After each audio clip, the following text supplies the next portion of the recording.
ॐ गन्धद्वारां द्रादृशां नित्यपुष्टां करेशुणीं ये श्रीं सर्वभूतानां तामिहोपहवे श्रीं मां श्रीखण्डं चन्द्रं दिव्यं गण्डाढ्यं सुमनोहरं विलेपनं सुश्रेष्ठ चन्दनं प्रतिगृह्यतां श्रीखण्डं चन्द्रं दिव्यं गण्डाढ्यं सुमनोहरं विलेपनं सुश्रेष्ठ चन्दनं प्रतिगृह्यतां चन्दनं समर्पयामि। सिन्दूराब्जडये सिन्दूरं शोभनं रक्तं सौभाग्यं सुखवर्धनं शुभदं कामदं चैव सिन्दूरं प्रतिगृह्यताम् अच्युतान् सुरश्रेष्ठा कुङ्कुमाक्ता सुशोभिता मया निवेदिता भक्त्या ग्रहण परमेश्वरक्षतं समर्पयामि। पुष्पपुष्पमाल्यादीनि सुगन्धीनि मालत्यादीनि वे प्रभो मया हतानि पुष्पाणि पूजार्थं प्रतिगृह्यताम् पुष्पं समर्पयामि। काण्डात् प्ररोहन्ति परुखा परस्परीवानो प्रथम सहस्रेण शतेन च वनस्पतिर्सुमद्भूतो गन्धाढ्यो गन्धोत्तमा आग्रेयः सर्वदेवानां धूपोऽयं प्रतिगृह्यतां धूपं ग्रापयामि। धूपान्ते कम्माचमनीयं जलं समर्पयामि। ॐ चन्द्रमा मनसो जातछो सूर्यो अजायत श्रोत्रादुपायुश्च तीन भगमय श्रोत्रादुपायुश्च प्राणश्च मुखादग्निर्जायत रख दीजिए वहीं पर। दीपान्ते अस्मिन् हस्तो प्रक्षाल्यम् हाथ धो लीजिए दोनों लोग। धोने लाइए।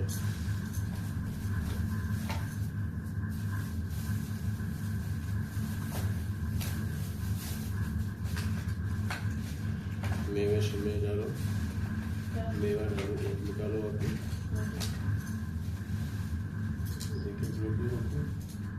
और कटोरी उठाइए।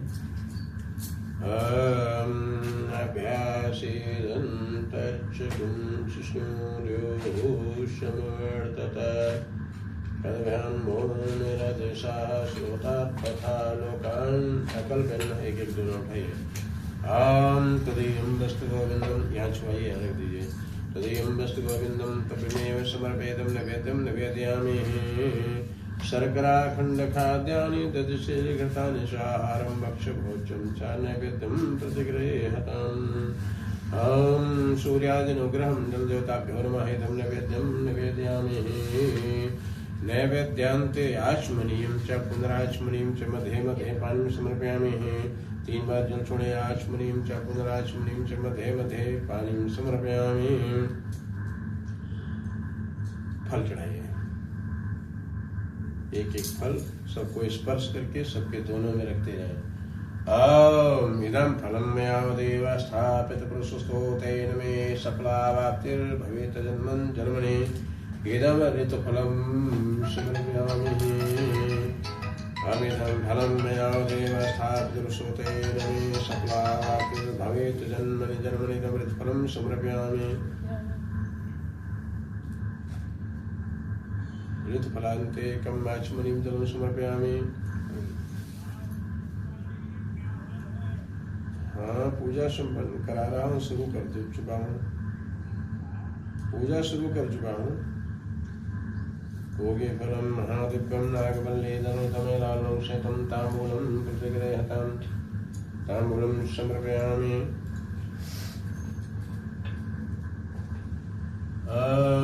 भोगे फलं महादिव्यं नागवल्लीधनुतम् एलालं शतं ताम्बूलं प्रतिगृह्यतां ताम्बूलं समर्पयामि। गौरी पुष्पाइए।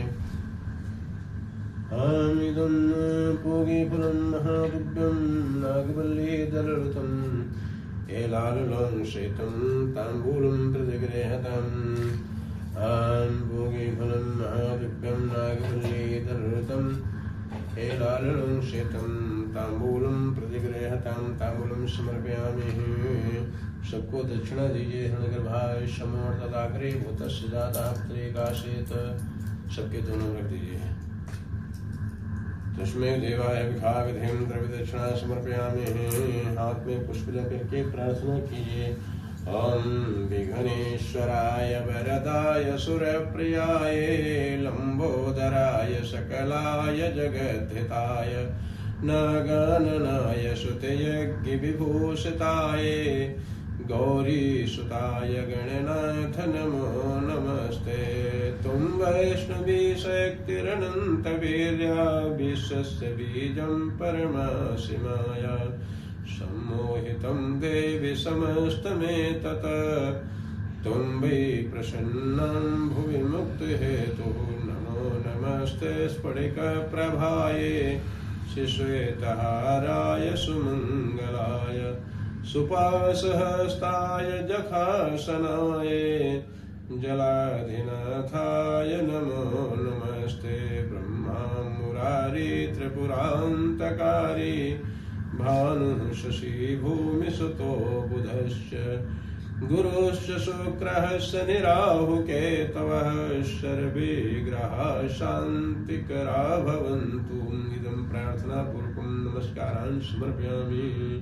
यहीं पर चढ़ा दिए। अब भगवान सत्यनारायण का जो है स्नान करना है, ये उनको उठाए, उसमें जो है डुबकी लगा करके स्नान करें, गंगा जल आप ऊपर से छोड़े। स्नान करने वाला वो ये भोग के में रखा है ना। हाँ, ये भोग के लिए तुलसी ये यहाँ पर आ गया। तुलसी पत्ता थोड़े डुबकी लगाइए तुलसी को। क्या पेड़ी पत्ता क्यों लेंगे? एक मिनट कैसे जाए? हम लेते आते हैं।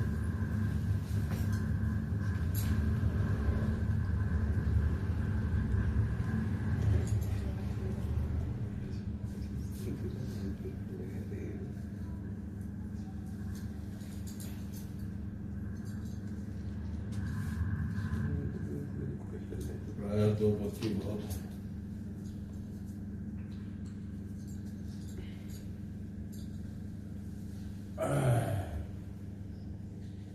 डुबकी लगाइए उसमें। ओम पंचनद्याः सरस्वतीमपि यन्त्र शत्रुवतसाः सरस्वती तु पंचधासो देशे भवत सरित पंचामृत स्नानं समर्पयामि। पंचामृत स्नानान्ते शुद्धोदक स्नानं, गंगा जल से स्नान करें। ऊपर उठा लीजिए। आमे शुद्ध बालः सर्वशुद्ध बालो मणिबालस्तु नः शतास्नुषे पुष्पते कर्णायाम अवलिप्ताः रत्रन्नभोरूपाः पार्जन्याः शुद्धोदक स्नानं समर्पयामि। बैठा दीजिए। ये भोग का लगा है, ये पंचामृत है। वो क्या हो गया? चरणामृत है ना। हाँ, तो उसको अलग रख दीजिएगा। उसको आप लोग ग्रहण करोगे प्रसाद के रूप में। अब आप जो है भगवान को वस्त्र पहनाइए। ओम युवाय स्वाय सा प्रवीतागांशो श्रेयान् भवति जायमानः तन्धीराशः केवलन्ते श्राद्धो मनसा देवन्तः। गोपवीतं परमं पवित्रं प्रजापते यत् सहजं पुरस्तात् आयुष्यमेग्रं प्रतिपुञ्च शुभ्रं यगोपवीतं बलमस्तु तेजः। गन्धद्वारां द्वारादर्शां नित्यपुष्टां करेषुणीं सुन्दरभूतानां तामिहोपावेशीं श्रीखण्डं चन्दनं दिव्यं गण्डाढ्यं सुमनोहरं विलेपनं सुरश्रेष्ठचन्दनं प्रतिगृह्यतं सिन्दूरं शोभनं सौभाग्यं सुखवर्धनं शिवं कामदं च सिन्दूरं प्रहितं मम छन्नमी मदन्त अच्युतां सुरश्रेष्ठा कुङ्कुमाक्ता सुशोभिता ज्ञानवेत्ता भक्ता ग्रहण परमेश्वरः। ओम माल्यादीनि सुगन्धीनि मालत्यादीनि वै प्रभो मया हतानि पुष्पाणि पूजार्थं प्रतिगृह्यतां पुष्पं समर्पयामि। बेलपत्र चढ़ाइए। ओम त्रिदलं त्रिगुणाकारं त्रिनेत्रं चतुर्धायुतं त्रिजन्म पापसंहारं बिल्वपत्रं शरणवर्गं शब्द के एक दे बिल्वपत्रं त्रिदलं त्रिगुणाकारं त्रिनेत्रं चतुर्धायुतं त्रिजन्म पापसंहारं बिल्वपत्रं शिवार्पणं। नवग्रह देवताभ्यो नमः। इदं बिल्वपत्रं समर्पयामि। ओम अब कहीं चढ़ाना नहीं, सब यहीं चढ़ाना है। बेलपत्र सब यहीं चढ़ा दे। त्रिदलं त्रिगुणाकारं त्रिनेत्रं चतुर्धायुतं त्रिजन्म पापसंहारं बिल्वपत्रं शिवार्पणम्। नाभ्यासीदन्तरिक्षगुं शिष्णुद्योः समर्थत पदभ्यां भूमिरसा श्रुतातां लोकान् न कल्पयन्नाह 3 बार जल छोड़े आचमनीं च पुनराचमनीं च मध्ये मध्ये पानीं समर्पयामि। फल स्पर्श कराइए, थाली उठाइए, यहाँ छुआ करके वहीं रख दीजिए। इदं फलं मया देव स्थापित वसुतो तेन मे सफलावाप्तिर्भवेत् जन्मनि जन्मनि, वहीं पर रख दीजिए। फलान्ते कम्माचमनीं जलं समर्पयामि। भोगे फलं महादिव्यं नागवल्ले दलयुतं हेलालों सहितं ताम्बूलं प्रतिगृह्यतां ताम्बूलं समर्पयामि। अब इनकी विशेष दक्षिणा चढ़ाइए। हिरण्यगर्भाय समर्थताग्रे भूतस्य जातः पितरेकासीत् सदाधार पृथ्वीं दयातु ते मां कृष्णे देवाय हविखा विधिं। हाथ जोड़िए। ओम शान्ताकारं भुजगशयनं पद्मनाभं सुरेशं विश्वाधारं गगनसदृशं मेघवर्णं शुभांगं लक्ष्मीकान्तं कमलनयनं योगिभिर्ध्यानगम्यं वन्दे विष्णुं भवभयहरणं सर्वलोकैकनाथं। बोलो सत्यनारायण भगवान की जय हो। प्रशांत जी जो है ये घंटा बजाए। और आपका क्या नाम है? पूजा। पूजा। पूजा पूजा जी वो बजाए।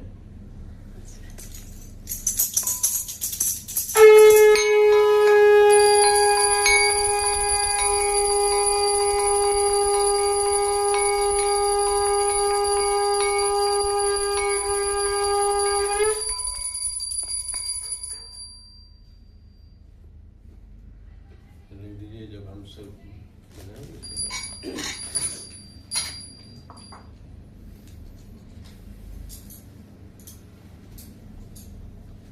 आज के पहले इस प्रकार से कितनी बार आप लोग जो है इस प्रकार से बैठे होंगे इस तरह की कथा में? कथा तो एक ही बार बैठे, अभी एक ही बार बैठे होंगे। ये दूसरी है। दूसरा है, समझते हैं, पूछ लेते हैं।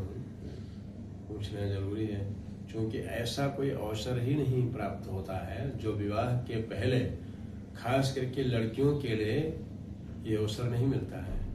जब कोई कुंवारी कन्या होती है तो उसको इस प्रकार से स्त्रीण कथा में सुनने का अवसर कहाँ प्राप्त होता है? अलग बैठ करके सुनती है। लड़के हो सकता है, लड़कों को भी नहीं मिलता है। लड़का होता है कि अकेले हाँ कोई गृह पर कुछ है घर में, तभी अवसर होता है। तो बोले श्री सत्यनारायण भगवान की जय हो। एकदा नैमिषारण्ये ऋषयः शौनकादयः प्रपच्छं नर्यः सर्वे सूतं पौराणिकं खलु। एक बार नैमिषारण्य तीर्थ स्थान में शौनक आदि 88,000 ऋषि एकत्र होकर परस्पर विचार कर रहे थे कि कलयुग आ रहा है। इस युग में प्राणियों को महान दुख प्राप्त होगा, अतः इस दुख से लोगों को बचाने के लिए क्या उपाय करना चाहिए। उसी समय व्यास जी के परम शिष्य पौराणिक सूत जी अपने शिष्यों के सहित उस स्थान पर पधारे और सूत जी को देख करके श्लोक खड़े हो गए। इस अवसर पर कवि की उक्तियां कितनी सुंदर जलती हैं कि अतिथि देख उठ के मिले भरूरगम सुप्रेम चंचल साधु प्रवीण का यह सुकर्म अरुणिम आवत ही हर से नहीं नैनन नहीं स्नेह तुलसी तहां न जाए चाहे कंचन बरसे में है। आप लोग अभी शायद नैमिषारण्य नहीं गए होंगे। नैमिषारण्य तीर्थ होता है, गए हैं?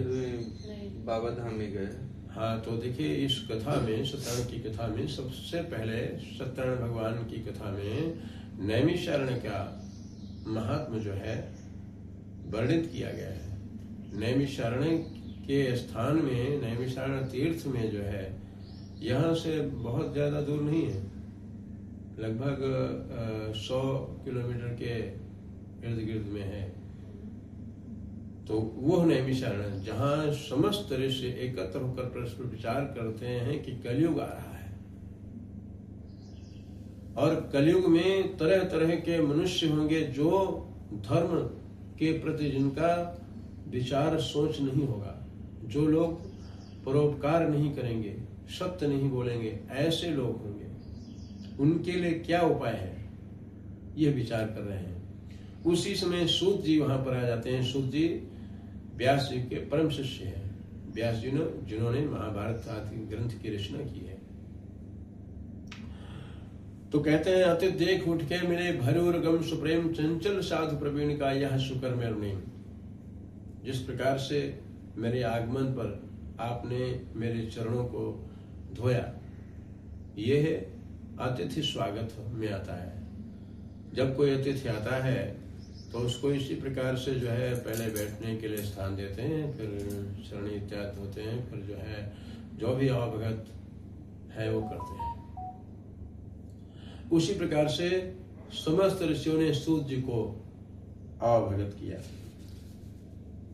तत्पश्चात ऋषियों ने श्री सूत जी को तम पवित्र आसन देकर यथोचित पूजन किया और सूत जी से बोले, हे भगवान, इस समय आपका आना बहुत ही उत्तम हुआ है। सो पर आपका शुभागमन ठीक उसी प्रकार हम लोग शोक सागर में डूब रहे थे, आपने नौका सदृश हम लोगों को उद्धार करने के लिए पदार्पण किया है, ये प्रसन्नता का विषय है। हे प्रभु, कराल कलयुग निकट आ रहा है, धर्म की किस प्रकार रक्षा होगी, इस चिंता से हम सब दुखी हैं। इस कलयुग में इस प्रकार के मनुष्य होंगे। सुनिए, देखिए कवित्व के रूप में बताया गया है कि कैसे कैसे लोग जो है इस कलयुग में हैं। भगवंत कथा न रुचेगी जिन्हें, नहीं शास्त्र की बातों पे ध्यान धरेंगे। अब पढ़ के अंग्रेजी कहाएंगे, साहब होटलों में मधुपान करेंगे। करिखंडन तीर्थ मंदिर का, नहीं पूर्ण कथा रुदान करेंगे। कभी चंचलती अपराई, चाहे घर की घर नीक न मान करेंगे। हो बलातन देख जमान सभी, निज माता पिता को नहीं चाहेंगे। इस प्रकार से हमारे समाज में ये घटनाएं घटित हो रही हैं। जैसा कि आप लोग जानते होंगे,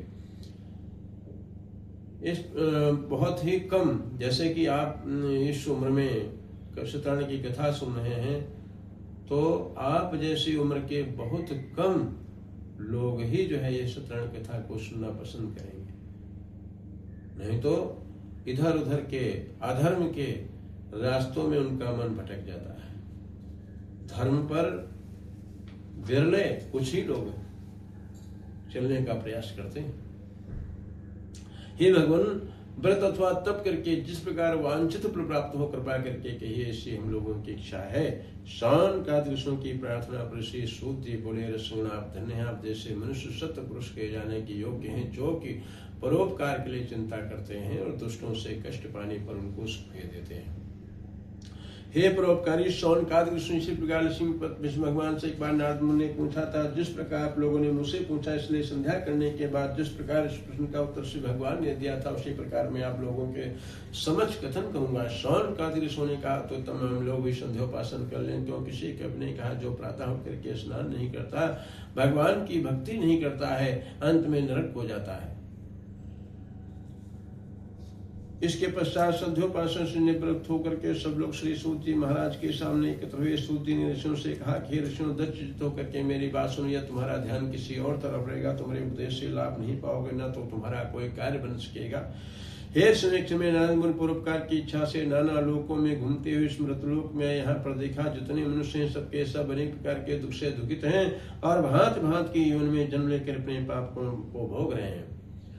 ऐसे प्राणियों को मृतलोक में जाने के जितने मनुष्य हैं सबके सब अनेक प्रकार के दुख से दुखित और भांत भांत की उनमें जन्म लेकर अपने, यह बालक शिक्षित और सुशील है। जब कोई अपनी कन्या के लिए वर की तलाश करता है तो उसको क्या क्या चीजें अपने मस्तिष्क में रखनी होती हैं, जरा ध्यान दीजिए।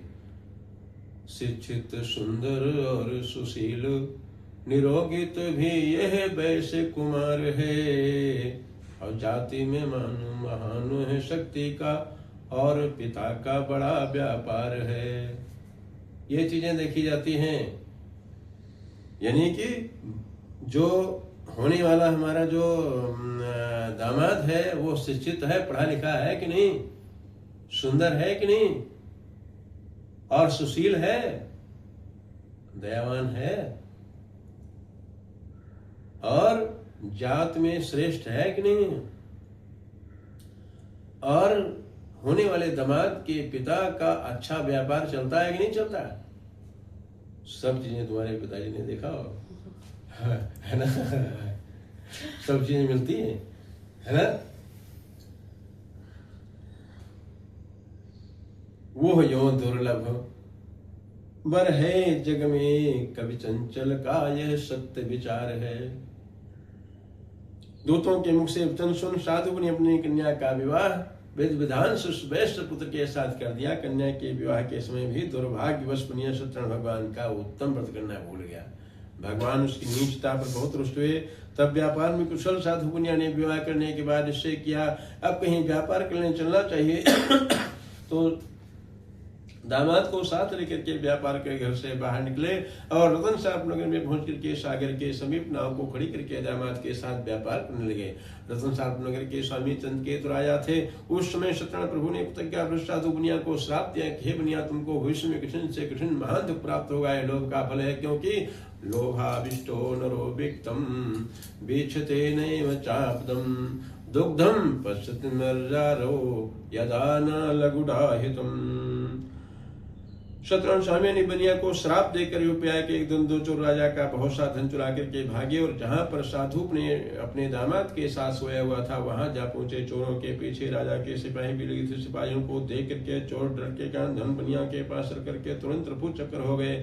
सिपाहियों ने बनिया के निकट पहुंच करके देखा कि राजा का समस्त धन रखा हुआ है। अतः उन्हीं दोनों मुनियों को चोर मान करके सिपाहियों ने बांध करके राजा के पास ले आए। बड़ी खुशी के साथ सिपाहियों ने राजा से कहा कि हे प्रभु, यही दोनों चोर हैं जो आपका धन लेकर के भागे हुए थे। अब इनके लिए क्या किया है? राजा बोला इनको तुरंत बांध करके जेल में डाल दो। सतदेव की माया के कारण राजा ने उनकी एक भी बात सुनो समस्त धन अपने महल में रखवा लिया। वहां तो बनिया का हाल हुआ। घर पर बनिया की पत्नी और पुत्री को भी बहुत दुख मिला। उसका सारा धन धान्य चोर फैले गए। माता पुत्री मानसिक से पीड़ित हो गई। भूख और प्यास से तड़पने लगी। घर घर भिक्षा मांगने लगी। एक दिन भूख से पीड़ित होकर के कलावती के ब्राह्मण के घर में पहुंची। वहां पर देखा भगवान सत्यनारायण का पूजन हो रहा है। उस स्थान पर बैठ गई। कथा सुनकर भगवान की बहुत विनती की। इसके बाद प्रसाद खा करके बहुत रात बीत अपने घर को वापस आई तो लीलावती क्रोध करके बोली, हे पुत्री, इतनी रात तू कहाँ रही और तेरे मन में क्या है? तब माता की बात सुनकर के कलावती ने कहा कि हे माता, मैं सत्य कहती हूँ, मैं ब्राह्मण के घर भिक्षा मांगने के लिए गई थी। वहां पर भगवान सत्यनारायण का पूजन हो रहा था। पूजन सभी दुखों से दूर करने वाला और वांछित फल को देने वाला है। कन्या का वचन सुन भगवान का व्रत करने के लिए तैयार हुई। कन्या से बोली, तो पूजन की सामग्री एकत्र आज मैं सत्यनारायण भगवान का पूजन करूंगी भाई बंधुओं के सहित। उस स्त्री ने सत्यनारायण भगवान का पूजन किया था। प्रभु से प्रार्थना की, हे भगवान, यदि मेरे प्रति दामाद जल्दी घर को आ जाएंगे तो मैं फिर आपका व्रत धारण करूंगी। मेरे प्रति दामाद से जो कुछ अपराध हो गया भगवान से क्षमा कर दीजिए। इस लीलावती के पूजन प्रार्थना से भगवान प्रसन्न हो गए और चंद्रकेतु राजा से स्वप्न में कहा कि हे राजन, प्रातः काल उन दोनों मुनियों को जेल से छोड़ देना। उनका जो भी तुमने धन छीन लिया है वो सब वापस कर देने दे। ऐसा नहीं करोगे तो तुम्हें तुम्हारे राजपुत्र धन से नष्ट कर दूंगा। इस प्रकार स्वप्न में कह के कि राजा से भगवान अंतर ध्यान हो गए। राजा प्रातः काल अपने परिजनों के साथ सभा में बैठे रात्रि का देखा हुआ स्वप्न सभी लोगों से बताया। सब लोग सुन करके बोले, हे महाराज, स्वप्न सही प्रतीत होता है, स्वप्न के अनुसार ही काम करना चाहिए। अनंतर राजा ने दूतों को आज्ञा दिया जो दोनों बनिया जेल में हैं उन्हें छोड़ दो। राजा की आज्ञा पा करके दूत लोगों ने जेल से दोनों बनियों को निकाल करके राजा के सामने खड़ा किया और कहा कि हे राजन, हम बंधन से मुक्त करके दोनों बनियों को लिया। इसके बाद उन्होंने राजा चंद्रकेतु को दंडोत प्रणाम किया। अपना पूर्व सोच के भय से व्याकुल हो मौन रह गए। तब राजा ने दोनों बनियों को देख करके कहा, जो कुछ तुमको दुख मिला है उसका कारण दैव है। इस समय तुम निर्भय हो जाओ। इतना कहने के बाद राजा ने उनकी हथकड़ी गिरवा दिया। बाल बनवाने की आज्ञा दिया। बने अपने बाल बने। तत्पश्चात राजा ने उन दोनों को मीठे वितनों से संतुष्ट कर दिया। उनका जो भी धन ले लिया था उनका दोनों द्रव्य दे दिया। अंत में कहा कि हे साधु, तुम अपने घर की ओर प्रस्थान करो। तब राजा की आज्ञा पा करके बनियों ने कहा, बाप का आदेश है, तुम घर जा रहे हैं। इस प्रकार कह करके तो अपने घर को दोनों अपने घर को चले गए। बोलो सत्यनारायण भगवान की जय हो। क्या जी? वो अगरबत्ती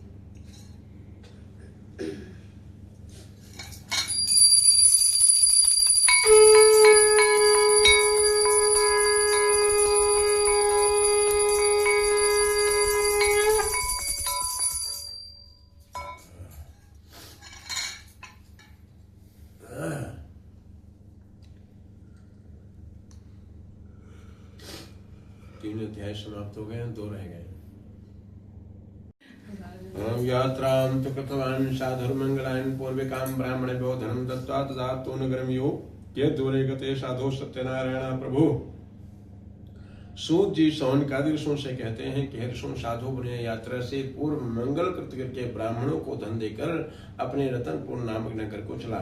जब बनिया को उस रास्ता चला तो भगवान ने मन में सोचा कि परीक्षा लेकर के देखें इस बनिया के हृदय शुद्ध हुआ या नहीं। अतः दंडी स्वामी का रूप बनाया और उस बनिया से प्रश्न किया कि हे साधु तुम्हारी नाव में क्या भरा हुआ है। तब धन के मद में चूर हुए बनिया ने उत्तर दिया, हे दंडी तुम क्यों पहुंचते हो, क्या तुम्हारी इच्छा द्रव्य लेने की है। तुम तो कहावत कर रहे हो कि मांगे भीख और पहुंचे गांव की जुमा। मेरी नाव में कुछ भी हो तुमसे मतलब ही क्या है। मैं तो बनिया हूँ, मेरी नाव में इसके सिवा और ही क्या हो सकता है। सुनो, हर बहेड़ा बड़ गुलर बनस्पति बच्च नाग बबूरी भिडंग तेज पारा है। अमुसकी मुलेठी माघी मेरा चुम चुम फल केसर कपूर काजू कासनी छुहारा है। पीपल पिरास बंद पिपरा मूला मला ज्वाइन और आलू बुखारा है। चंचल चिरंज चुआ सदन चार चुन्याय लायची लवंग लोह बान सोन खारा है। तेज पात धनिया सौंफ जीरा काली मिर्च और हींग हृदय आदि गरम मसाला है। सालिम सुपारी सोते शहर बनारस की कथा कानपुर सत कटनी का काला है। जवाखर जहर मार जावित्री जाफरान सिंधिया सुहागा सोठा मिलता शाला है। शहद सफेद सिप तमक समर सिंधा गरी केर गुलाब बड़ा कलकत्ता वाला है। बनिए ने ये सब नमक मसाले लता पत्रा जितने थे और जहां जहां का प्रसिद्ध था वहां का स्थान का भी वर्णन कर दिया। केवल एक वाक्य को छिपाने के लिए इतना उसको बोलना पड़ा। जैसे भगवान शतरणी की कथा आप सुन रहे हैं तो इसका मतलब है कि कम से कम एक दिन सत्य का आचरण करें। क्यों क्यों कहा गया है, नहीं सत्यात परो धर्म। सत्य से बढ़कर कोई धर्म नहीं है। सत्य बोलने का प्रयास करें। कम से कम जिस दिन कथा सुन रहे हो उस दिन झूठ कम बोले, बहुत बहुत विकट हो तो बोलने का प्रयास करें, है ना। ये दंडी मेरी नाव में ये है नमक मसाला लता वर्तमान है।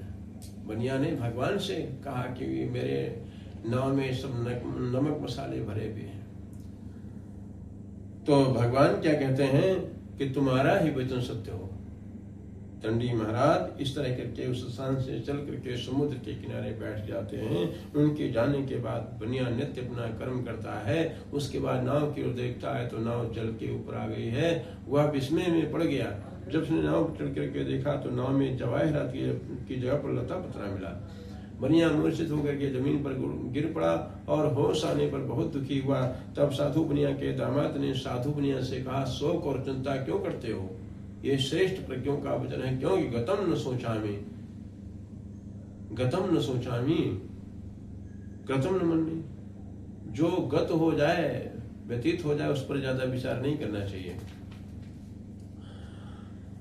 हे पिता, आपको उन्हीं दंडी का श्राप है, व्यर्थ में चिंता न करें। इस प्रकार दामाद की बात सुन करके साधु बनिया दंडी स्वामी के पास गए और भक्ति पूर्वक दंडवत किया था। उनसे आदर पूर्वक, हे प्रभु, मैंने आपके समय जो झूठ बोलने का अपराध किया है उसे क्षमा कर दीजिए, क्योंकि मैं अपराधी जन्म का नखुशिक भरा विकार, तुम दाता दुख भंजना मेरी करो बार। इस प्रकार साधु बनिया बार बार कह करके दंडोत किया और महाशोक में विह्वल हो गया। साधु को अत्यंत रोते हुए देख करके दंडी स्वामी ने कहा कि हे साधु, रो मत, अपनी पूजा करने का वादा किया था किंतु अभी तक नहीं किया, इसलिए हे मूर्ख, मेरी ही आज्ञा से बार बार तुझको दुख प्राप्त हुआ है। दंडी स्वामी का कथन सुन करके साधु बनिया स्तुति करता है और कहता है कि हे भगवान, आपकी माया से ब्रह्मत्याद्योता भी मोहित हैं, वह भी आपके आश्चर्यजनक रूप था गुण से अनभिज्ञ है। मैं तो मूर्ख हूँ, आपको कैसे जान सकता हूँ। माया में लुनु में अपराध क्षमा कर दीजिए। मैं अपने वैभव के अनुसार आपका पूजन करूंगा। मैं आपकी शरण में आया हूँ, तो मेरा पहले जैसा धंध करके मेरी रक्षा कीजिए। इस प्रकार साधु की भक्ति युक्त बात सुनकर के दंडी स्वामी प्रसन्न हो गए और दंडी स्वामी ने बनिया को वर दिया कि तुम्हारा मनोरथ सिद्ध हो, अर्थात तुमको रुपया पैसा पुनः मिल जाए। इस प्रकार वांछित फल दे करके दंडी भगवान वहीं पर अदृश्य हुए। इसके बाद साधु ने जब आकर के देखा तो नाव को द्रव्य से परिपूर्ण पाया। बनिया ने लोगों से कहा, भगवान सतदेव की कृपा से मुझे सब कुछ प्राप्त हो गया है। तत्पश्चात वो बनिया परिवार के सहित उसी स्थान पर श्रद्धा भगवान का पूजन करके उनकी कृपा से घर के लिए प्रस्थान को उद्यत हुआ और कुछ समय बाद वो नगर के पास पहुंचा तो दाम उससे बोला, देखो अपना रतनपुर नगर दिखाई पड़ रहा है। इस प्रकार कह करके द्रव्य की रक्षा करने वाले दूत को घर भेजा। जब दूत नगर में पहुंचा तो साधु की स्त्री को हाथ के प्रियजन बोला, आपके पति और दामाद बहुत सा धन लेकर के नगर के पास में आ गए हैं। दूत के मुख से वचन सुन पतिव्रता पत्नी ने प्रसन्न होकर के अपनी कन्या से कहा, तुम सत्यनारायण भगवान का पूजन करो, मैं शीघ्र पति का दर्शन करके आती हूँ। ऐसा कहकर पति का दर्शन करने के लिए चले गई। कलावती ने अपनी माता के इस तरह की बात सुनकर जल्दी भगवान का पूजन समाप्त कर दिया और भगवान का प्रसाद बिना ग्रहण किए अपने पति के दर्शन के लिए चल पड़ी। से भगवान ने दुष्ट होकर उसके पति के नाव को जल में डुबो दिया। इसलिए कलावती कन्या अपने पति को निर्देश महाशोक में रोती हुई जमीन पर गिर पड़ी। इस तरह नाव को डूबी अपनी कन्या को अत्यंत दुखी देख साधु बने मन में भीत होकर के सोच लेगा कि महान आश्चर्य, नाव खेने वाले वल्लभी परम चिंता से युक्त हो गए। इसके बाद लीलावती कन्या को विलाप करते देखते के पुत्र से बोली कि हे स्वामी, देखते देखते नाव को ऐसे गायब होगी, क्या जाने किस देवता की माया हो, किंतु भगवान का महात्म कौन जान सकता है। कलावती को गोद में लेकर के ले जाती उसके रोने लगी। इसके बाद पति को नष्ट हुआ देख के कलावती मन में विचार करते हैं, जब पतिदेव नष्ट हो गए हैं तो मैं जीवित रह के क्या करूंगी, क्योंकि नातंत्री बाधते वीणा न चक्रो विदते रथा न पते सुख में दे आशा तब सदात्मजा। कन्या की बात सुनकर वैसे स्त्री बहुत दुखी हुई। साधु ने शोक से अत्यंत दुखित होकर के सोचने लगा कि मेरा वैभव भगवान सत्यनारायण ने हरण कर लिया है, मैं उनकी माया से भ्रम में पड़ गया हूँ। तत्पश्चात उस बनिया ने सबको एकत्र किया, उनके सामने अपना मनोरथ प्रकट किया। यदि मेरा सत्यनारायण स्वामी जी दूर करके मैं ईश्वर के अनुसार उनका पूजन करूंगा, क्योंकि बारंबार मेरी अज्ञानता पर कुपित होकर मुझे कष्टियां करते हुए मेरे कष्टों को दूर करेंगे। कहते कहते वैश्य ब्राह्मण भगवान से देव की प्रार्थना करने लगा। तब दीनदयाल प्रभु उस पर प्रसन्न हो गए। तत्पश्चात आकाशवाणी हुई कि हे साधु, तेरी कन्या मेरे प्रसाद का अनादर करके अपने पति का दर्शन करने के लिए आई थी, इस कारण उसका पति गायब हो गया है। यदि यह कन्या घर जाकर के प्रसाद पा करके दोबारा आएगी तो उसका पति उसे मिल जाएगा। कन्या ने गगन मंडल से आकाशवाणी सुन करके से घर घर आकर प्रसाद खाया। फिर उस स्थान पर वापस आई तो अपने परिवार के सहित अपने पति को देखा। अनंतर कन्या ने अपने पिता से कहा, घर चले, विलंब क्यों करते हैं। कन्या की बात सुन के साधु संतुष्ट हुआ और वहीं पर भगवान सत्यनारायण का विधिपूर्वक पूजन करके द्रव्य के सहित आनंद पूर्वक अपने घर को आया। इसके पश्चात हरपुर में श्री संक्रांति को भगवान सत्यनारायण का पूजन करने लगा। बोलो सत्यनारायण भगवान की जय हो।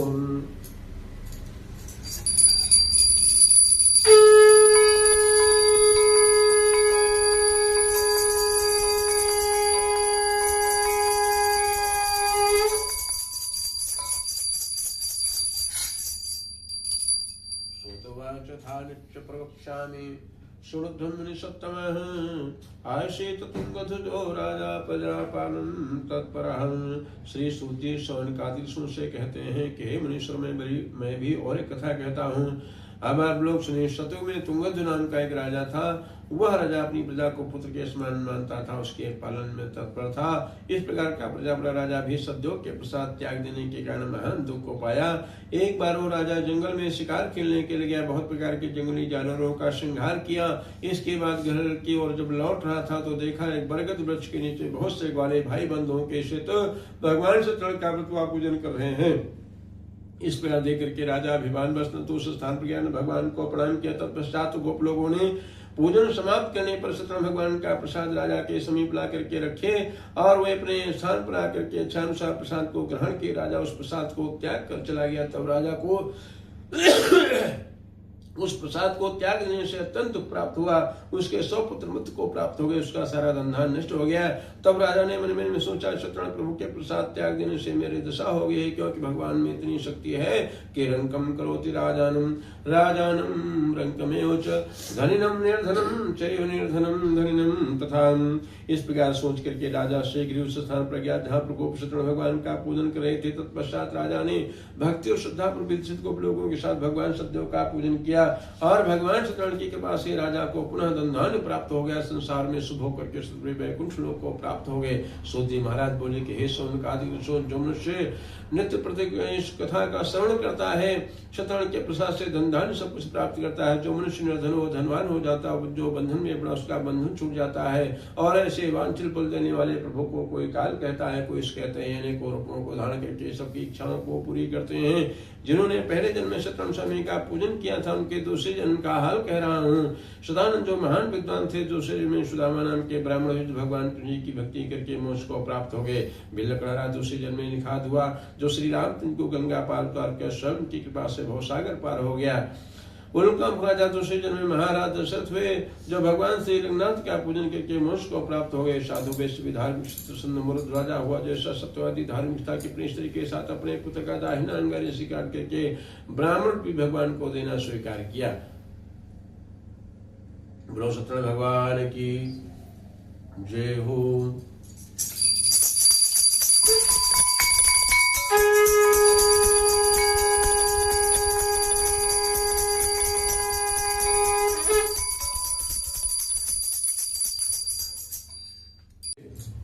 अग्निदेवता का ध्यान कीजिए। ओम अग्निर्मूर्धादिवाय ककुत्पतेः पृथिव्याम् अयम् अपाग्गुम् रेताग्गुम् सृजन्नोति पावकाग्नये नमः।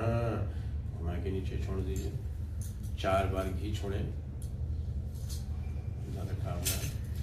ओम पादोः पाद्यं समर्पयामि, हस्तोर्घं समर्पयामि, मुखे आचमनीं समर्पयामि, सर्वांगे स्नानं समर्पयामि।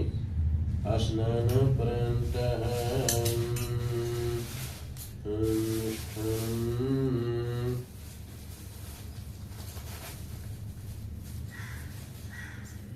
ओम ये छोड़िए। ओम नाभ्यासेदं तर्चुं सुष्णुद्योः समर्तत पदभ्यां मेरे साथ होता हम लोकान्न कल्पन्नाहम्। आचमनीं च पुनराचमनीं समर्पयामि। 1 अंगूर ले लीजिए, घी में छुपा कर छोड़ दीजिए। कुछ पैसा हिरण्यगर्भ समर्था करे भूता से जाता नीचे रख दीजिए, रखा रहेगा। अब घी यहाँ छोड़ेंगे, यहाँ से लौटते समय जल में जो है बूंद टपका देंगे, जल की कटोरी भी वहीं रख लो। ओम इदं प्रजापतये नमः स्वाहा, इदमग्ने नमः। हाँ, ओम भुवाय स्वाहा इदमग्ने नमः। ओम भूः स्वाहा इदमग्ने नमः। ओम स्वाय स्वाहा इदमग्ने, डुबोए नहीं, दूर से। इदमग्ने नमः, अग्ने स्वाहा इदमग्ने नमः। ये जल अपने ऊपर छोड़े, दोनों लोगों के ऊपर एक फूल से फूल ले लीजिए। ओम ये यथावर्ण प्रहारणं शांति भगवारिका तदे घातानं शांतिरस्तु त्रिशूलस्तु बुद्धिरस्तु। और सामग्री छोड़ो, अब लकड़ी 1-1 2-2 लगाते रहिएगा। ओम गंगणपतये नमः। ज्यादा बड़ी नहीं लगाओ, तुम हम सामग्री छोड़ते रहो। ओम गंगणपतये नमः स्वाहा, बोले स्वाहा। ओम गंगणपतये नमः स्वाहा, स्वाहा आप लोग भी बोले। ओम गंगणपतये नमः स्वाहा। ओम गंगणपतये नमः स्वाहा। ओम गौरी नमः स्वाहा। ओम गौरी नमः स्वाहा। ओम गौरी नमः स्वाहा। ओम गौरी नमः स्वाहा। ओम कलशाधिष्ठान गुरुदेवता नमः स्वाहा।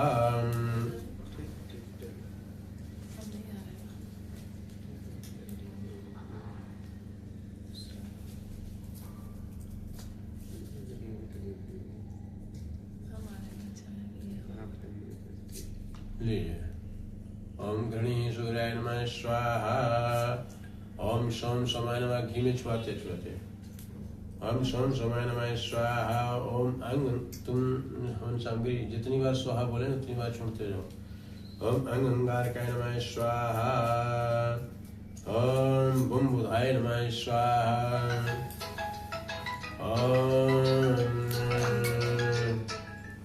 ओम ब्रीम बृहस्पतये नमः स्वाहा। कृष्ण भैया। ओम स्वः स्वाहा। ओम शम शुक्राय नमः स्वाहा। ओम शम शनिश्चराय नमः स्वाहा। ओम रांग राहवे नमः स्वाहा।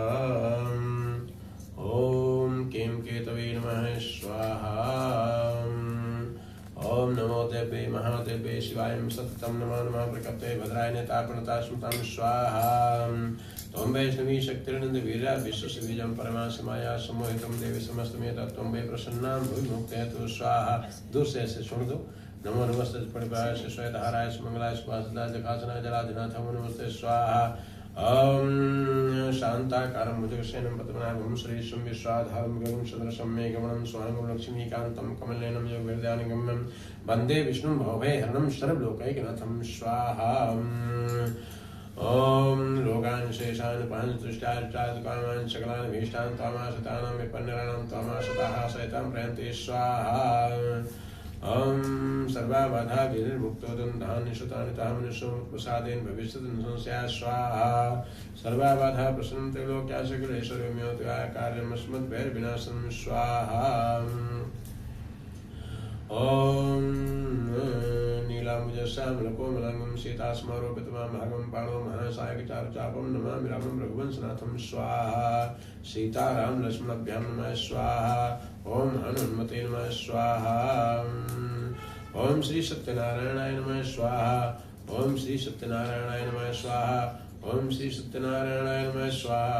ओम श्री सत्यनारायणाय नमः स्वाहा। ओम श्री सत्यनारायणाय नमः स्वाहा। ओम श्री सत्यनारायणाय नमः स्वाहा। ओम श्री सत्यनारायणाय नमः स्वाहा। ओम श्री सत्यनारायणाय नमः स्वाहा। ओम श्री सत्यनारायणाय नमः स्वाहा। ओम श्री सत्यनारायणाय नमः स्वाहा। भूर्भुवः स्वः।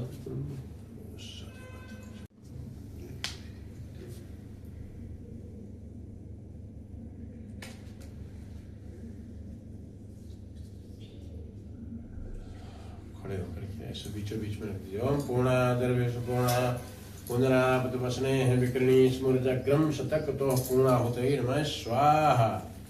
दबा दीजिए, दबा दो, रुक जाए। ये अब घी की धारा छोड़ो, उसी पर धार उसी पे गिरे नारियल पर। ऐसे देखो, ऐसे पकड़ो, नीचे से ऊपर गिराओ। मसोह पवित्र सुधारम मसोह पवित्र साधारम, ऊपर उठा दो। देवस्था सुप्ता सुपा काम दुक्षा। बस अब धीरे धीरे सुलग जाएगा। एक दो संध्या लगा दो, वहां पर रख देना जो है।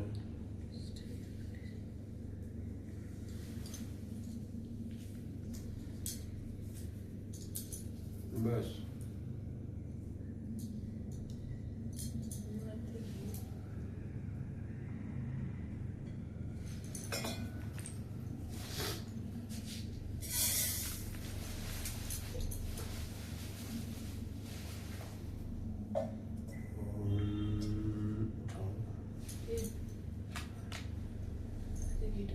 आरती करिए। ये है बहुत है। ओम चंद्रमा मैंने सो जायत सो शुरू अजायत श्रोत्रादुवायुश्च प्राणश्च मुखादग्निर्जायत। बाजा कौन बजाएगा भाई? अब तो कोई और बजाने वाला है नहीं, है ना? ओम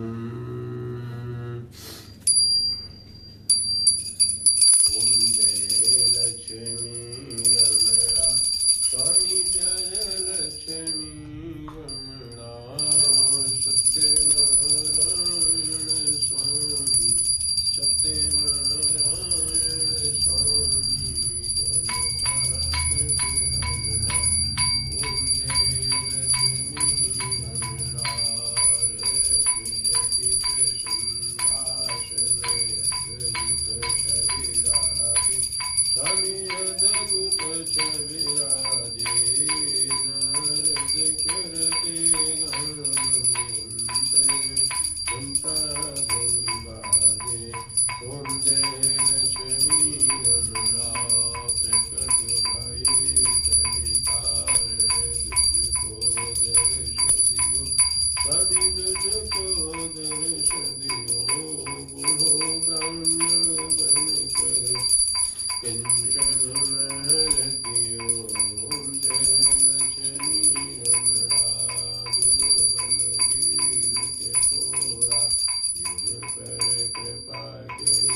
Swami Jina Par Kripa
संसारसारं भुजगेन्द्रारं सदा वसन्तं हृदयारविन्दे भवानी सहितं नमामि।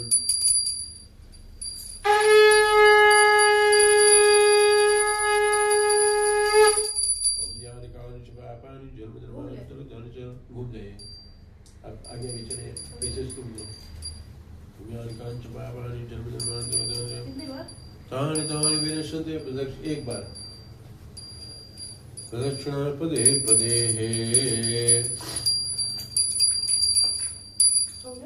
अमीर शीतले तु जगन्नाथा शीतले तु जगत्पिता शीतले तु जगद्धात्री शीतलाय नमोस्तुते। साज्यं च व्रतसंयुक्तं बहिनायोजितं मया दीपं ग्रहण देवेश त्रैलोक्यं त्रिपुरापं प्रत्यक्ष दीपं दर्शयामि। थाली छोड़ दो आप लोग, थाली छोड़ दो, आरती ले लो, हाथ जोड़ो। ओम शुभं करोति कल्याणं आरोग्यं सुख संपदां शत्रुबुद्धि विनाशाय दीप ज्योतिर्नमोस्तुते। बोलो गणेश भगवान की, गौरी मैया की, दुर्गा महारानी की, लक्ष्मी महारानी की, शंकर भगवान की, विष्णु भगवान की, सभी देवी देवताओं की, अपनी अपनी माता पिता की। बोलो हर हर महादेव। बैठ जाए।